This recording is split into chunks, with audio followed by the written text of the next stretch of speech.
Iran has once again tightened its grip on one of the world's most critical oil arteries, the Strait of Hormuz. Just a day after declaring it open, Tehran has reversed the course. It has accused the United States of betrayal and escalating tensions in an already volatile region. With global energy flows at stake and diplomacy hanging by a thread, the situation is rapidly unraveling. Here's our report.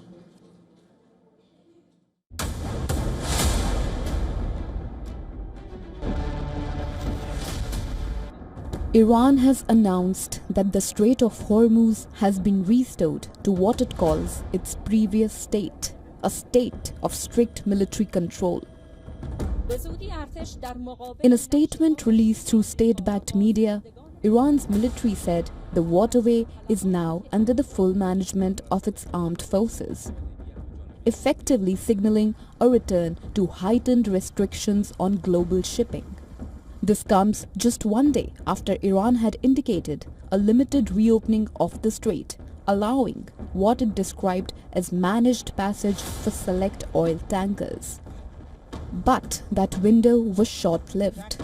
Tehran has accused the United States of banditry and piracy, claiming Washington continues to enforce a blockade that undermines Iran's maritime sovereignty.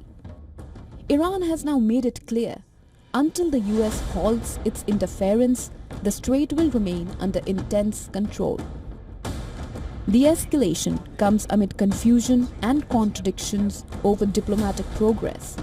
US President Donald Trump claimed Iran had agreed never to close the strait again, and even suggested a halt to Iran's nuclear program. But Tehran was quick to dismiss those claims as lies. Before the conflict, nearly one-fifth of the world's oil and gas supply passed through the Strait of Hormuz.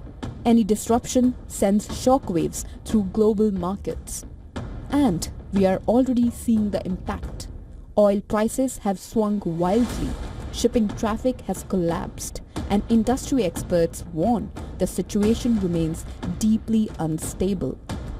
The US has stepped up pressure since imposing a blockade earlier this week.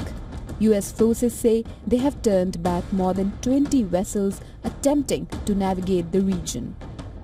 This all comes against the backdrop of a broader regional conflict.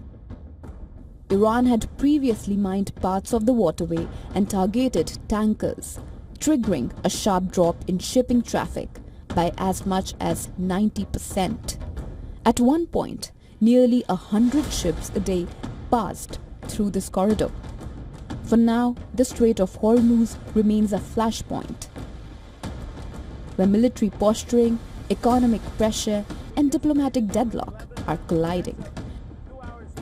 Bureau Report, WION World is One. Joining us live from Washington, D.C. is Dr. Charles Kupchan. He's a senior fellow at the Council on Foreign Relations. Dr. Kupchan, it's good to see you and thank you very much for your time. Welcome to the broadcast.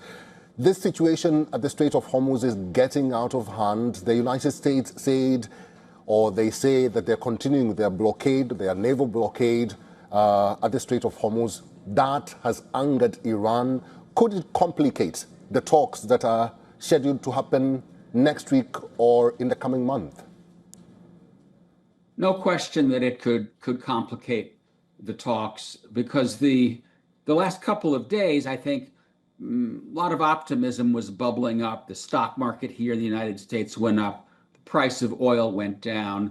There was a sense that Trump had said, okay, let's open the strait, and the Iranians had said, let's open the strait, and everybody was going to move forward. But I think there seems to have been some misunderstanding, because Trump is continuing to enforce the blockade, that is to say, stopping any ship that is coming from an Iranian port. The Iranians, I think, thought, oh, well, if the strait's open, then everybody can use the strait. So they're now saying, no, the strait's not open. There were reports a few hours ago, I don't know how accurate, of an Iranian speedboat firing at a tanker.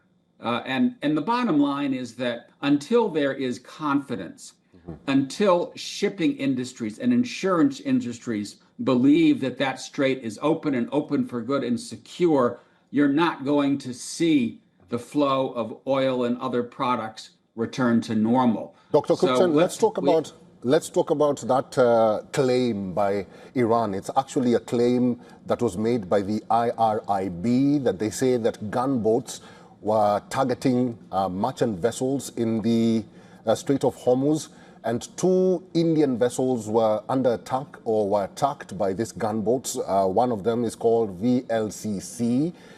Going forward, could that complicate or make matters even worse for Iran, even before the talks are held?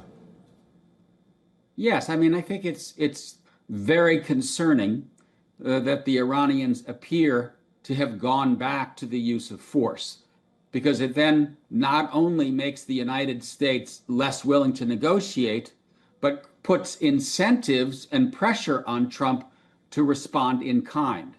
And maybe that will mean more selective strikes against a speedboat here, a cave there, those parts of the Iranian military that are hampering the free flow of trade. But it could also lead to an escalation, an escalatory spiral, and we're back into a full-scale war.